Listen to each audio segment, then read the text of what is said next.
ঠাকুরের একটা কবিতা আছে, আমরা চাষ করি আনন্দে, মাঠে মাঠে বেলা কাটে সকাল হতে সন্ধে। আজকে মাঠে উপস্থিত আছি, আর আলু তোলা অলরেডি শেষ হয়ে গেছে মাঠে। আর চাষিরা এবারে পুরোপুরি শেষ হয়ে গেছে, মানে আলু চাষ করে কেউ গয়না বন্ধক দিয়ে, কেউ লোন করে চাষ করে, আলুর দামও নেই আর আলুর চাষির পাশেও কেউ নেই। আজকে একটা চাষির করুণ দেখাবো আপনাদের, যে উনি চাষ করেছিলেন অলরেডি, তো বিক্রি তো দূরের কথা, এবং আলুটাও যে জাগ দিয়ে মানে কাস্টমার পায়নি বিক্রি করার জন্য, কেনারও তো লোক নেই, তো মাঠে জাগ দিয়ে আলুটা রেখেছিল, আলুটা পুরোপুরি পোকায় নষ্ট করে দিয়েছে। আর চাষির এই করুণ তার কথা শুনবো, আপনারা একটু শুনুন। এই যে আমরা আলু চাষ করেছি, আলু চাষ করতে আমরা একদম শেষের পথে, কারণ আলুর কোনো খদ্দের নেই, আলু কাক্ষই বিক্রিও করতে পারিনি।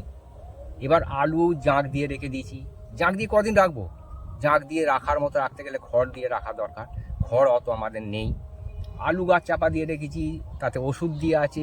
আজকে আলু সেখানে হাফেরও বেশি আলু পোকায় নষ্ট করে দিয়েছে, তবু ওষুধ দিয়ে আছে। দেখুন আলুগুলো, দেখুন কি অবস্থা, যেমন ফুটো করে দিয়েছে চারদিকে। ওই দিকটা আমি ক্যামেরাম্যানকে দেখাতে বলবো, ওই দিকটা ঘুরে ঘুরে দেখাও, একদম ফুটো করে দিয়েছে। এই দেখুন সব আলু সব নষ্ট করে দিয়েছে, মানে একটা কেউ কিনতেও চায়নি, একটা আলু কেউ কিনতেও চায়নি। আর চাষ তো সব ধার করেই করা হয়েছে নাকি? চাষ তো সব দিনার ওপর চাষ। এবার কি করবো? এই মহাজন এবার বীজের টাকা চাইবে, দেবো করতেন। মহাজন বলছে আমরা আলু নিতে পারবো না, তা আলুটা বিক্রি কাকে করব? এখন কিছু ভালো আছে, সেই কিছু আলুটাকে অন্য জায়গায় সরিয়ে নিয়ে রাখছি, যদি বিক্রি করতে পারি।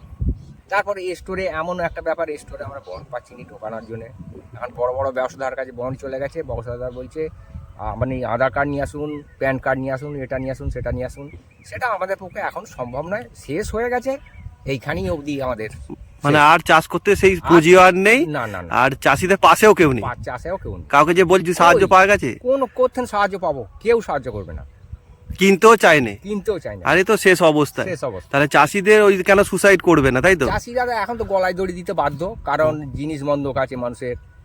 এই যে কি করে সে আলু না বিক্রি করতে পারলে কি করে জিনিসপত্র ছাড়াবে, কি করে বীজের টাকা মেটাবে? এখানে তো সমস্যা একদম বিশাল। হ্যাঁ, এ নিয়ে তো বাড়িতেও অশান্তি আরম্ভ হচ্ছে, যে তুমি আলু বিক্রি করতে পারো নি, কেন চাষ করলে? আরে চাষ আমরা চাষ করি, আমাদের চাষ করতে হবে তো, আমাদের এ থেকে এটাই তো জীবিকা, এটাই তো আমাদের জীবিকা। চাষি যে অন্নদাতা বলে, সেটাই তো বলছি আর কি। হ্যাঁ, তো দেখতেই পাচ্ছেন চাষিদের এই অবস্থা, আলু সব নষ্ট হয়ে গেছে। এই যে মাঠ, তার সে চাষি বসে আছে।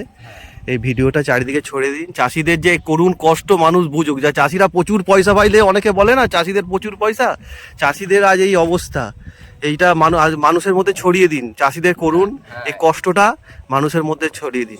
এটা নমস্কার, ধন্যবাদ সকলকে।